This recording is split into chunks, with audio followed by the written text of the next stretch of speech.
É a idade, né? E você falou também que você pegou a faixa preta com seu mestre em 4 anos e 8 meses. 4 anos e 8 meses. Rápido, né? De branca a preta? De branca a preta. Assim, porque na época o meu mestre é a faixa preta direto do mestre Carson Gracie, né? Então, os professores nada mais é do que nunca foram professores, só vieram replicando que os professores anteriores não tivemos preparação para sermos professores. Então, como é que a gente dá aula? Da forma que o nosso professor nos deu aula. Né? Então, assim, o mestre Carson Gracie, maior equipe de competição da história do jiu-jitsu, né? Cara, se pegar todo mundo que saiu de lá, é a base do jiu-jitsu mundial hoje. E o mestre Carson Gracie era assim, ele quis formar a maior equipe de competição para, inclusive, ganhar da família Gracie, da família dele, né? E então ele criou lutadores.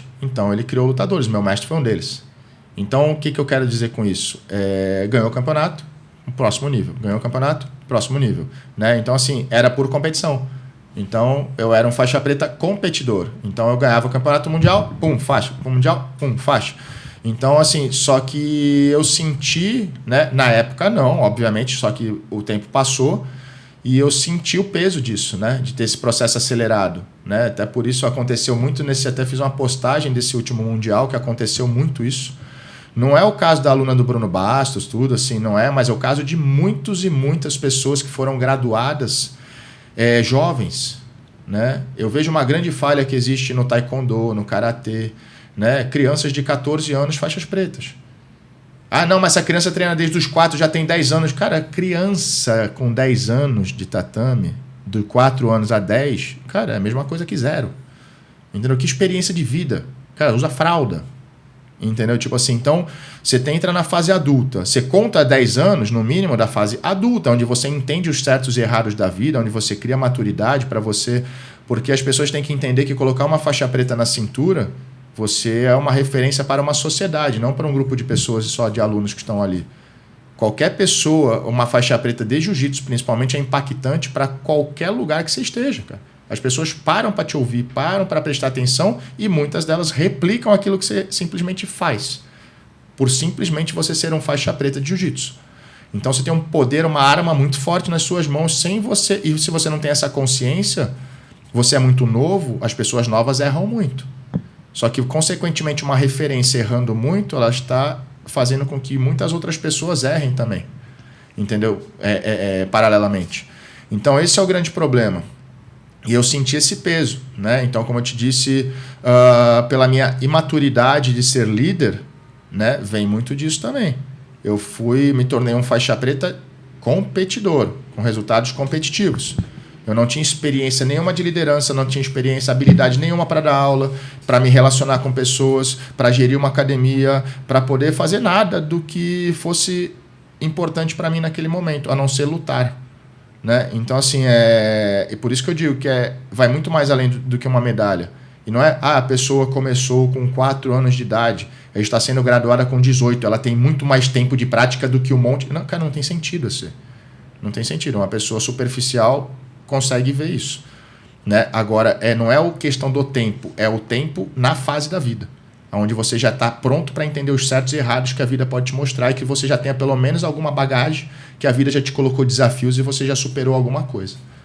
Entendeu? Então, assim, eu senti muito isso só que eu graduei o Bochecha com 5 anos, eu graduei algumas outras pessoas com 5 anos de prática. Por quê? Porque fizeram comigo e eu fazia igual fizeram comigo. Só que eu também trouxe consequências. Né? Talvez eu possa ter colocado alguns problemas a mais na vida dessas pessoas, assim como colocaram na minha, e não julgo que foi errado, entendeu? Só que a gente tem que aprender com as situações, o meu mestre deu o melhor dele para me graduar, eu dei o meu melhor para graduar os meus alunos com esse tempo também, era o melhor que eu tinha, eu ofereci. Né? Só que a gente tem que aprender com as coisas também, aprender com as cabeçadas, com os obstáculos da vida. E aí eu fui aprendendo, eu falei, a pessoa tem que ter no mínimo ali hoje, eu não dou uma faixa preta hoje na cintura de ninguém com menos de 8 anos de jiu-jitsu. E que não são 8 anos de infância. Né? Porque assim, é um risco muito grande. Você não está mexendo com uma vida só. Uma faixa preta na mão de uma pessoa está mexendo com várias vidas num ciclo no ambiente em que aquela pessoa pratica. Quantos Mika Galvão existem? Quantos Tainãs existem com maturidade suficiente igual a deles? Mas o Mika foi... Cara, O Mika é muito mais maduro com 18 anos de idade do que um monte de faixa preta com 50. Entendeu? Ele é muito mais... Quantos dele existem? Não tem.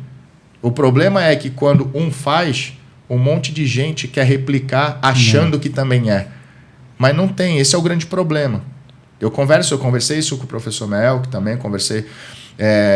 São situações que ele fez, ele tinha que fazer, mas o problema é que um monte de gente acha que é Mel que agora e acha que o filho é Mika.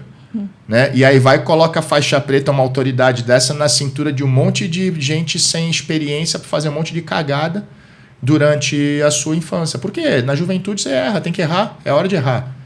É a hora que a pessoa vai pra balada, é a hora que a pessoa vai experimentar droga, é a hora que a pessoa vai fazer putaria, é a hora que... Cara, você vai cometer muito mais erros do que acertos, só que você cometer erros, enquanto você não é referência pra ninguém, é uma coisa. Agora, depois que você é referência, você tá fazendo um monte de gente errar junto contigo. Certeza. Né? E aí, esse é o peso que eu carreguei, eu dei umas cabeçadas, eu aprendi, fiz alguns ajustes, né, de acordo com as minhas experiências, do que eu passei, né, e do que fiz os meus alunos passarem também. Né? Então, esse tempo curto hoje, para mim, não existe mais, não tem mais sentido. Né? E quando eu vejo, eu sei que eu não posso julgar as pessoas, obviamente a gente não deve julgar ninguém, mas as pessoas têm que ter essa noção do quanto impactante, né, é uma faixa preta de jiu-jitsu na cintura de uma pessoa qualquer. Que não ela, a partir desse momento ela não é mais uma pessoa qualquer. Ela se tornou ali um ponto de referência de uma sociedade. Então precisa mais da maturidade da pessoa. O conjunto. O conjunto. Né? É o conjunto. Não sou... ganhou o Mundial, pode graduar. Cara, sim, não. Eu tenho um aluno, Pedro, ele é tricampeão mundial na faixa... Né, ele é tricampeão, hoje ele é marrom. Ele é tricampeão mundial da IBJJF. Ele foi 2 de roxa. Por quê? Porque ele ganhou o Mundial de azul, né? Só que ele já tinha ali... Ele treina assim realmente desde 8 anos de idade. Ele foi campeão mundial de azul. Já estava com 4 anos ou 5 anos de azul. Graduei pelo tempo e pela maturidade dele. Só que 4 meses depois ele ganhou de roxa. Ele já podia, pela regra da IBJJF. Não vou dar, velho. Por quê? Por que não? Porque o futuro dele, eu estou preparando ele para um dia ele viver do jiu-jitsu. Ele é um garoto que já casou, ele é um garoto que vai precisar, é um bom professor, dá aula para iniciante, entendeu? Dá aula particular. Então não é questão de querer prejudicar ou não a carreira do atleta. Não, ele vai continuar e ele vai ganhar na preta também. Então, assim, só que se muitas vezes eu dou uma faixa em 3 meses, cara, eu vou estar replicando aquilo que eu senti as dores todas lá atrás, comigo mesmo. Eu não aprendi nada. Quer dizer que eu não aprendi nada com isso. Não é a medalha. A medalha faz parte, mas a medalha é um tijolo da parede. Entendeu? Mas existem vários outros tijolos que constituem uma parede, né? Uma base forte ali. Né? Então, esse é o trabalho que hoje eu vejo de uma forma mais coerente. Não falo se é certo ou se é errado, existem vários certos como vários errados também, mas é o caminho que eu optei em seguir e os resultados são positivos perante isso aí.